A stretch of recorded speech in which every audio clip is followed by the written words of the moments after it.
ഫെബ്രുവരി 28 വിശുദ്ധ ഹിലാരി, സഭാ ഐക്യത്തിൻ്റെ സംരക്ഷകൻ. ഇറ്റലിയിലെ സാർഡിനിയയിൽ ജനിച്ച അദ്ദേഹം 449 എഫെസസിലെ റോബർ കൗൺസിലിലെ ഒരു മാർപ്പാപ്പ ലെഗേറ്റായിരുന്നു.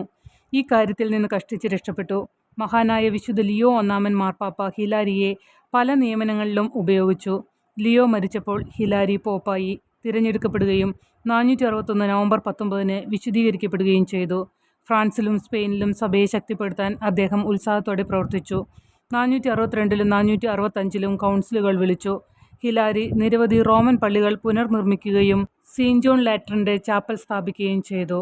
മാസിഡോണിയയിൽ പാഷണ്ഡതയെ പിന്തുണച്ചതിന് വിശുദ്ധ പീറ്റേഴ്സ് ആന്തിമിയസ് ചക്രവർത്തിയെ അദ്ദേഹം പരസ്യമായി ശാസിക്കുകയും നിക്കിയ, എഫേസസ്, ചാൽസിഡൺ എന്നിവിടങ്ങളിലെ ജനറൽ കൗൺസിലുകളുടെ തീരുമാനങ്ങൾ സാധൂകരിക്കുന്ന ഒരു ഉത്തരവ് കിഴക്കൻ ബിഷപ്പുമാർക്ക് അയക്കുകയും ചെയ്തു.